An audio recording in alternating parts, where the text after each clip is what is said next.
Buonasera a tutti, visti TV, il tenore di oggi di 28 dell'Ampata 2 missa e 20 Kimbe, questo mese pure che l'abbiamo accompagnato.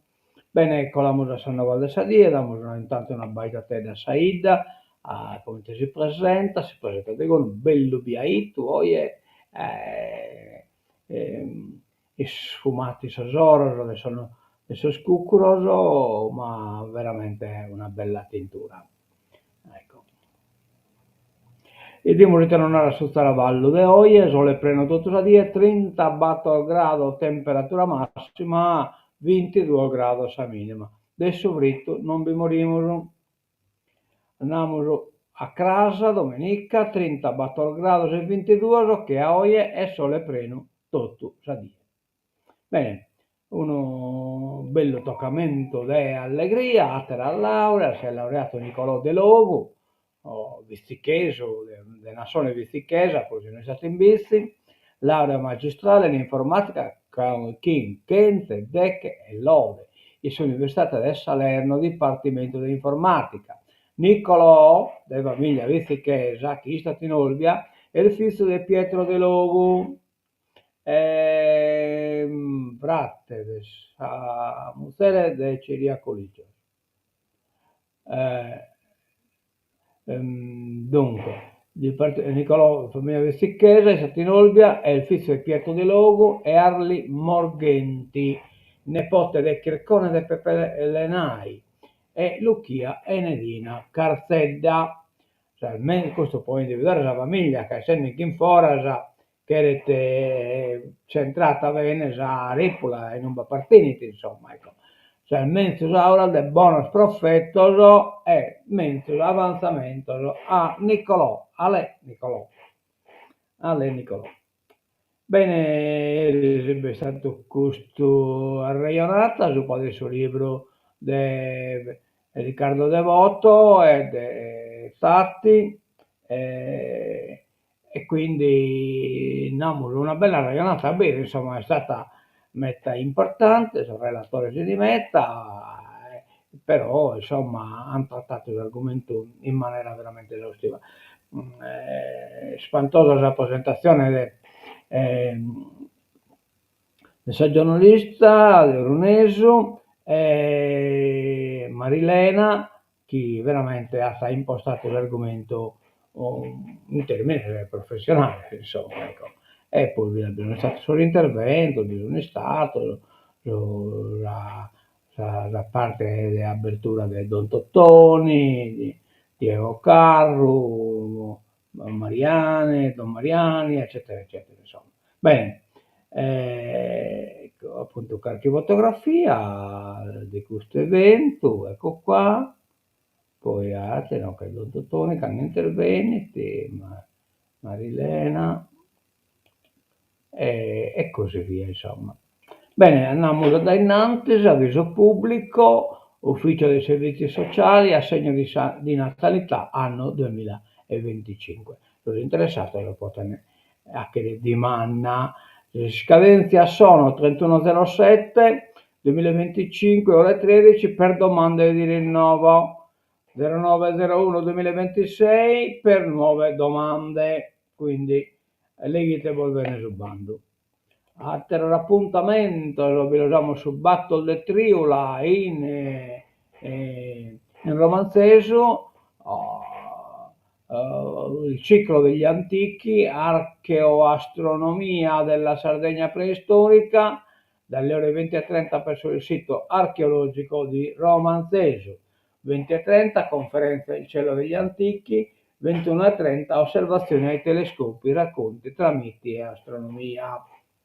Bene, poi Galo, abbiamo l'appuntamento stasera, veste, lo San Benedetto di Santa Lucia, e poi casa abbiamo a missa e su pranzo. Non manchete la e poi l'uvola su chi vamos a spariglia, la pariglia di l'uvola, e bisogna l'uvola, o vodda, patria, fonne, castiadas, iteri.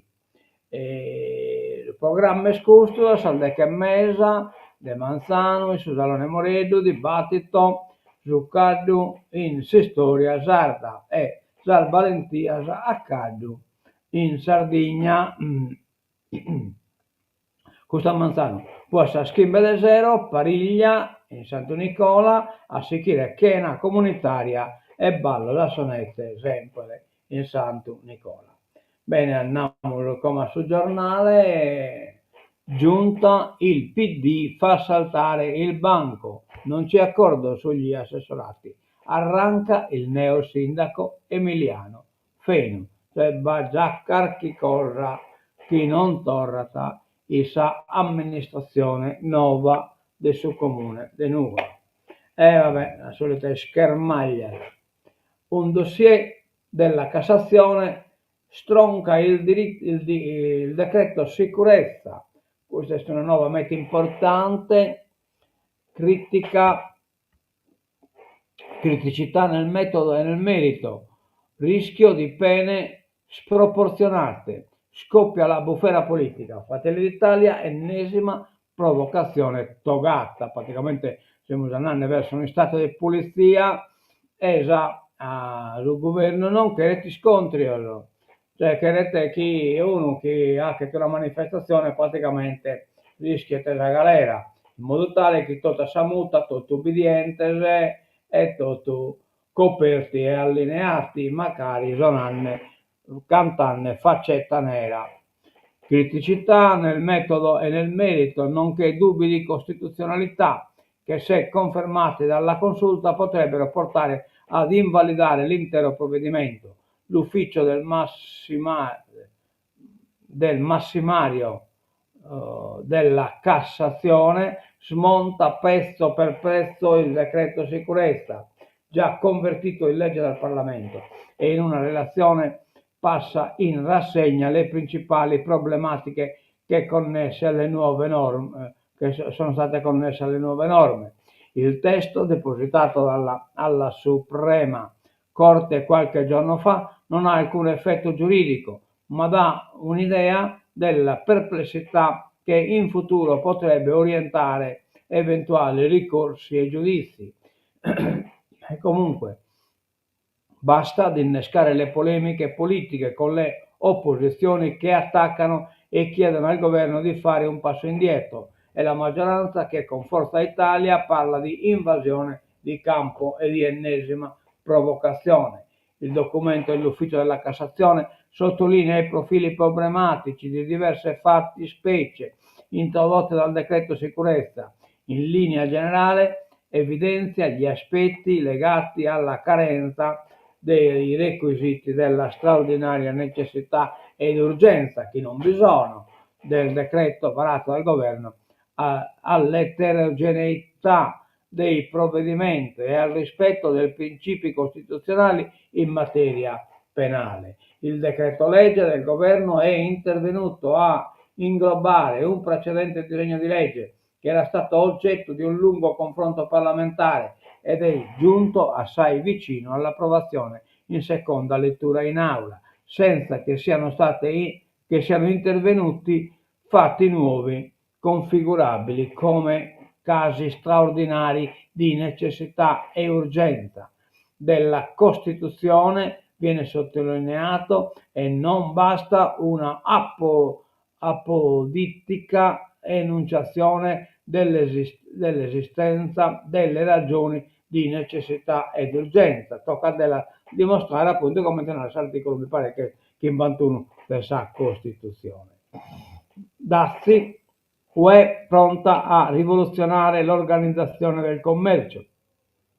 Entro il 9 luglio la decisione sulla proposta degli Stati Uniti dalle scritte per questo accordo possibile su questo che prochento, ma a quanto pare si accorrano il gai liscia. USA-Iran, 30 miliardi di dollari per far riprendere i negoziati. Khamenei dovrà azzerare il programma di arricchimento dell'uranio.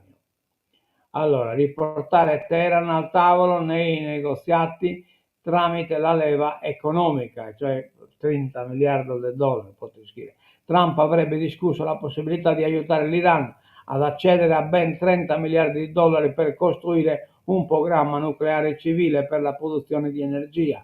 allentando le sanzioni e sbloccando miliardi di dollari di fondi iraniani soggetti a restrizioni. Lo ha rilevato la CNN, spiegando che Washington e alcuni paesi meridionali ne avrebbero parlato con Teheran dietro le quinte anche durante che Donald Trump ha definito la guerra dei 12 giorni. Le proposte avanzate sarebbero state diverse, con un unico elemento non negoziabile: l'Iran deve azzerare l'arricchimento dell'uranio. Sì, una ratatia che sta arricchendo l'uranio non.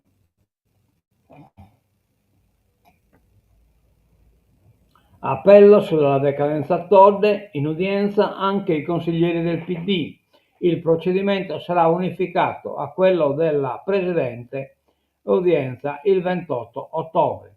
Nuovo atto di citazione depositato ieri in Corte d'Appello a Cagliari per il secondo round legato all'ordinanza ingiunzione del Collegio regionale di garanzia, che ha disposto la trasmissione di questo atto al Consiglio regionale per quanto di sua competenza. Gli avvocati Carlo Careddu, Gianluigi Pellegrino, Carlo Cerani, eccetera, eccetera, tutti incompetenti. I consiglieri regionali del PD hanno notificato ieri l'appello per la riforma della sentenza del Tribunale di Cagliari sul provvedimento del Collegio regionale di garanzia elettorale. Con l'iscrizione a ruolo e il deposito presso la cancelleria è stata fissata anche l'udienza, prevista per il giorno 28 ottobre. È però certo che questo procedimento verrà unificato con quello dei legali della stessa Presidente, che hanno provveduto 2 giorni fa all'atto di citazione, eccetera, eccetera. Una penoria e una pena questa cosa. Intanto, che veste a questo proposito, basta un altro articolo, scusate, il Kirko, no, non è scusto, forse è scusto, no, scusate, questo a proposito di questo, ecco qua, Tajani, Todde deve decadere. Non lo dico io, ma il Tribunale. Il titolare della Farnesina e leader di Forza Italia sarà oggi nell'isola, a Nuoro, penalizzati dalle liste civiche. L'Olbia Dinizi, modello vincente.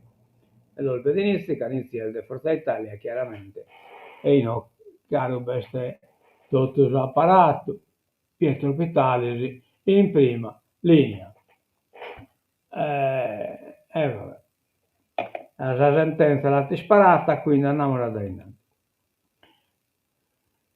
Appello, l'abbiamo già visto questo, dermatite, emergenza dermatite dei bovini, subito vaccinazioni e risorse. Quando partirà la campagna quando partirà la campagna, previsto uno stop di 60 giorni per le movimentazioni. Il governo assicura fondi per gli allevatori e la regione stanzierà 10 milioni di euro. Che la cosa si esponenne un pacco male. Gli esperti della Commissione europea e del Ministro della Salute hanno incontrato ieri in regione i dirigenti degli assessorati alla sanità e all'agricoltura per fare il punto sulla strategia da adottare per contrastare la dermatite contagiosa dei bovini. Confermate le misure di prevenzione adottate sino alla prossima settimana.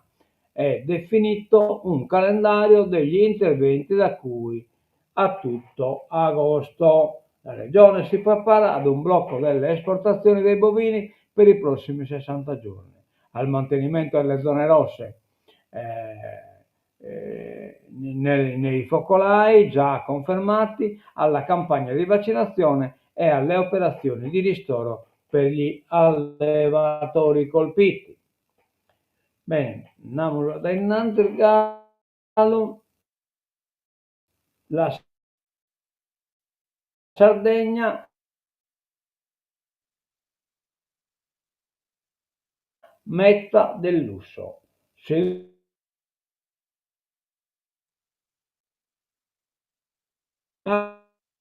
arabi e americani. Ne siamo scontenti. Costa Smeralda,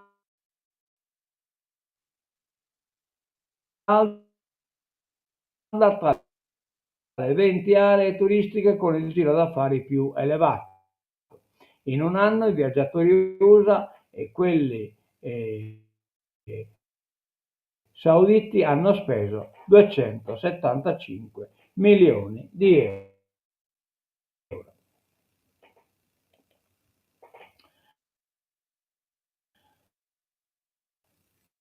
Caso decadenza, incertezza sull'udienza in corte d'appello. L'impugnazione della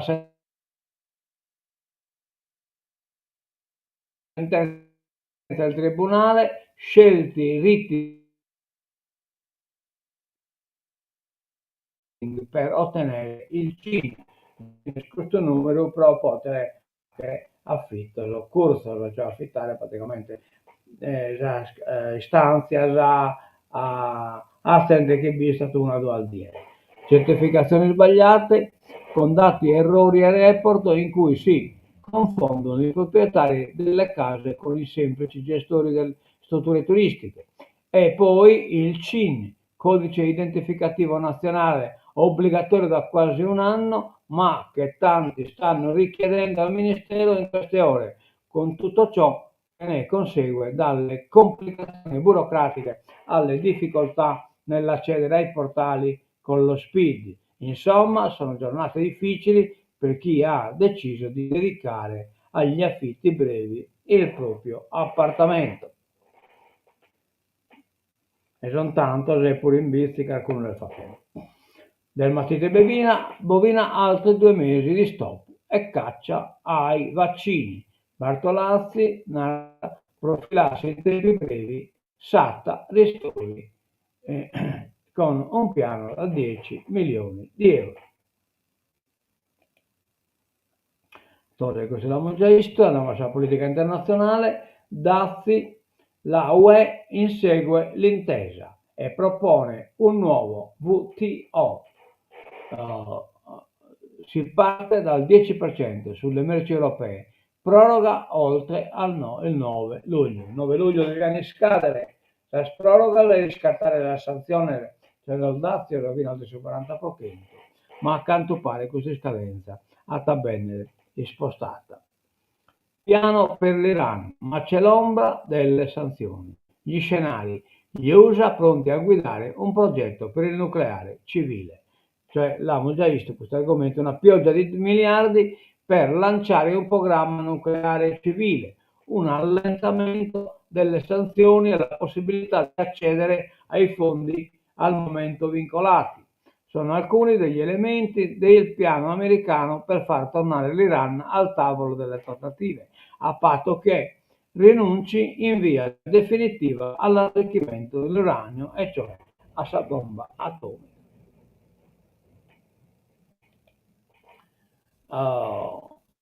Cittadinanza, vittoria di Trump, limiti ai poteri dei giudici federali, cioè praticamente la Corte Suprema americana ha dato ragione a Trump, e in quello ovviamente sono la maggior parte nominato da Trump, quindi la maggioranza sarà sua.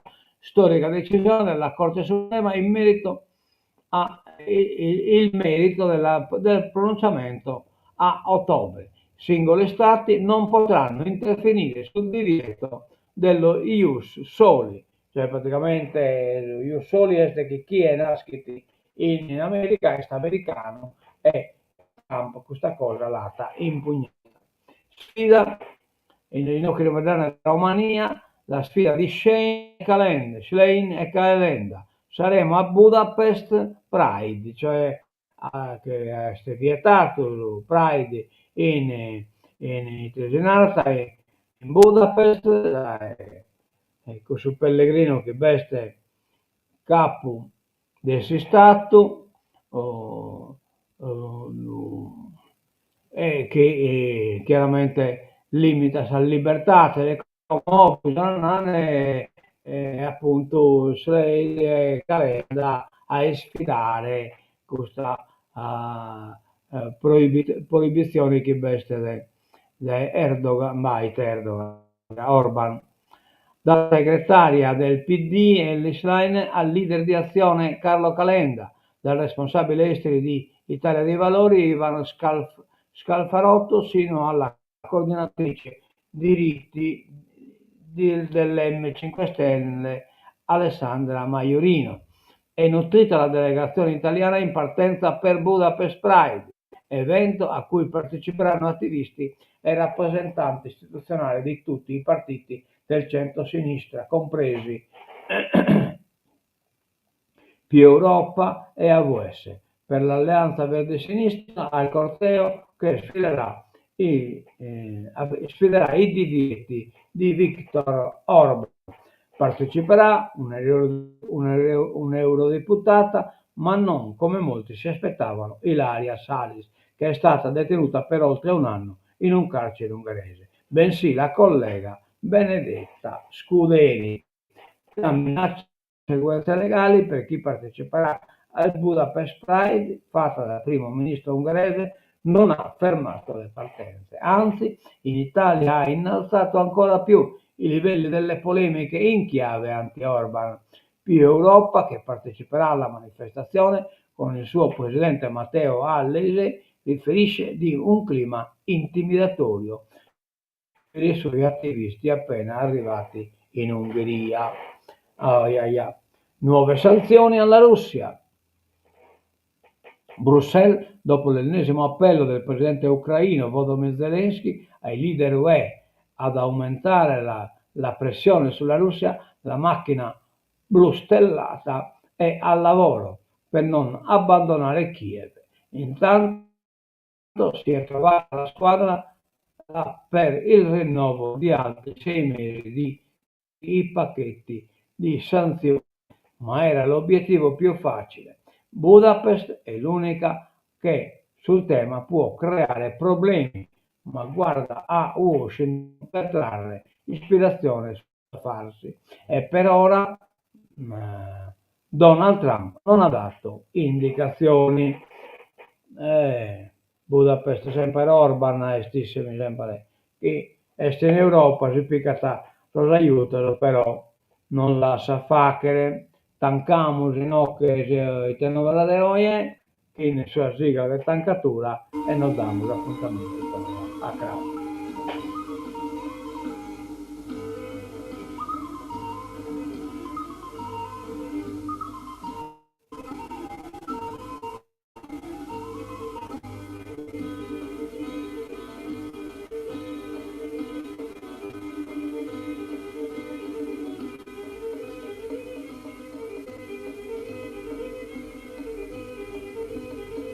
A mentre vedrete, buona tortura, vestiti voi.